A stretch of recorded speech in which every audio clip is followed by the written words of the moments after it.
Ada kabar baik nih terkait Laut China Selatan atau LCS, di mana China dan ASEAN kini bakal membahas kembali kode etik untuk menghindari bentrokan di kawasan tersebut. Nah, seperti apa detailnya?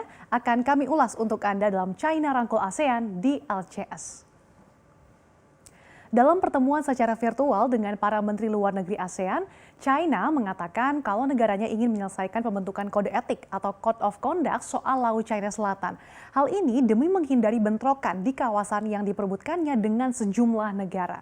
Pembicaraan tentang kode etik yang diselenggarakan oleh Vietnam secara virtual ini juga digelar di tengah memanasnya hubungan antara Amerika Serikat dengan China di kawasan yang merupakan jalur penting bagi perdagangan internasional itu. Nah, kode etik ini sengaja dibentuk untuk mengatur negara-negara yang berada di sekitar Laut China Selatan menyusul sengketa antara China dan sejumlah negara ASEAN yang saling mengklaim perairan itu. Nah, untuk menyelesaikan perselisihan tersebut, China dan negara-negara ASEAN telah sejak lama membahas soal kode etik, di mana pada 2002 semua pihak telah sepakat soal pembentukan seperangkat pedoman yang dikenal sebagai deklarasi perilaku para pihak di Laut China Selatan.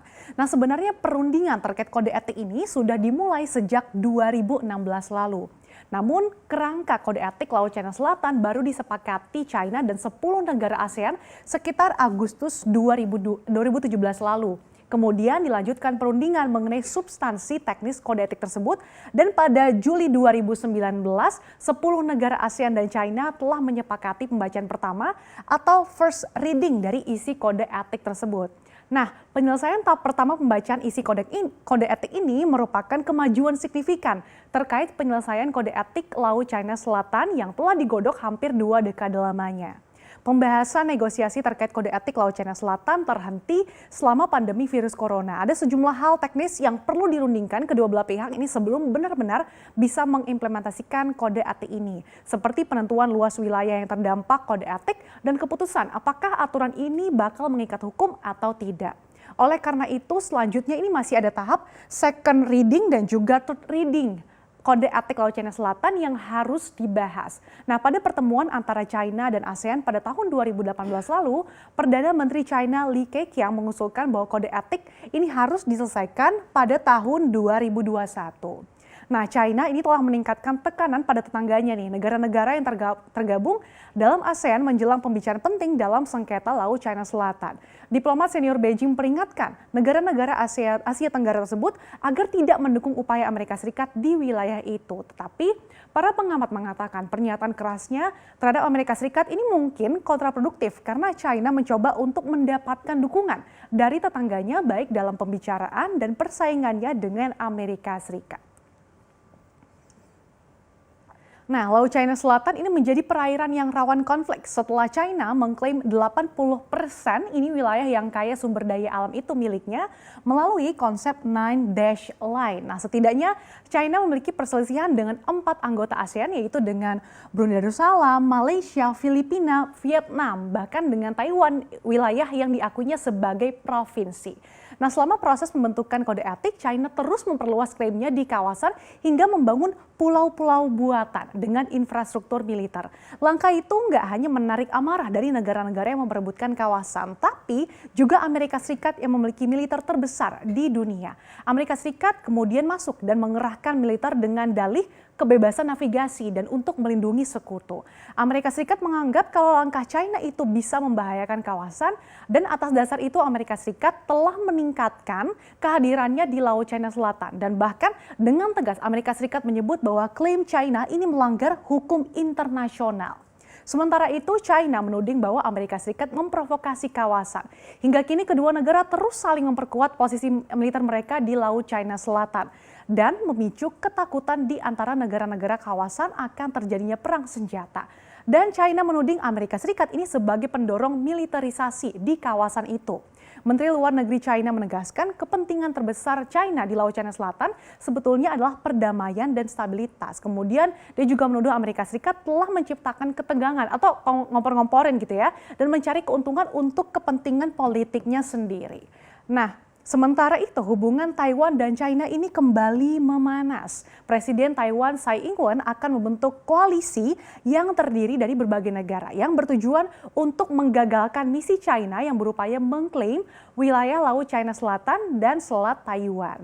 Selain itu, langkah tersebut ini juga untuk membebaskan Taiwan dari China. Saat ini China secara sepihak mengklaim kalau Taiwan sebagai bagian dari wilayahnya dan telah menekan Taiwan untuk juga menerima kedaulatannya. Taiwan sendiri telah bergabung dengan sekutunya Amerika Serikat ini dalam upaya penolakannya atas klaim teritorial China atas Laut China Selatan. Meski berbatasan langsung dengan Laut China Selatan, Indonesia ini memang tidak memiliki sengketa wilayah dengan China di perairan tersebut. Tapi Indonesia merupakan salah satu negara yang mendukung kode etik Laut China Selatan untuk segera diterapkan. Lantas bagaimana nih sikap Indonesia terkait hal tersebut?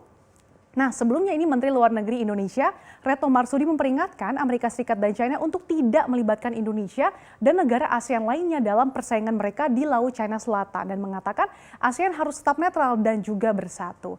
Sementara itu, baru-baru ini Menteri Pertahanan China Wei Fenghe menemui Menteri Pertahanan Indonesia Prabowo Subianto. Selain membahas hubungan bilateral dan kerjasama militer antar kedua negara, ini kunjungan itu disebut sebagai upaya China untuk menyeimbangkan pengaruh Amerika Serikat di Asia Pasifik di tengah meningkatnya ketegangan antar kedua negara di Laut China Selatan.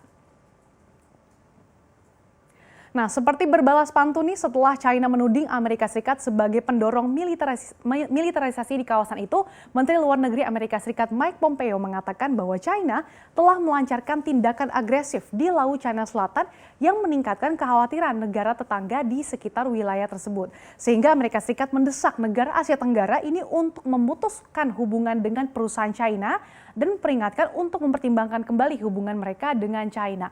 Nah, entitas yang dimaksud ini adalah perusahaan yang beroperasi atau membangun pulau buatan di Laut China Selatan. Nah, China beberapa hari sebelumnya telah meluncurkan rudal balistik di Laut China Selatan sebagai bagian dari latihan militer. Vietnam yang mengetuai KTT menyatakan bahwa keprihatinan serius terkait militerisasi di Laut China Selatan. Di sisi lain, Filipina mengatakan pada pekan lalu bahwa mereka tidak akan mengikuti jejak Amerika Serikat soal boikot karena mereka membutuhkan investasi dari China. Nah, sejak pertengahan Agustus lalu, Amerika Serikat ini telah berulang kali membuat geram China dengan mengirim kapal perang ke Laut China Selatan dan Selat Taiwan serta menerbangkan pesawat pengintai di atas latihan tembak langsung China.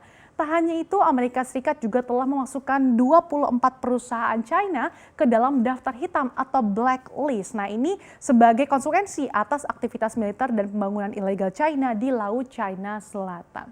Nah, semoga saja kode etik terkait LCS atau Laut China Selatan ini segera rampung ya supaya bisa menghindari bentrokan di kawasan tersebut yang hingga saat ini belum kunjung selesai.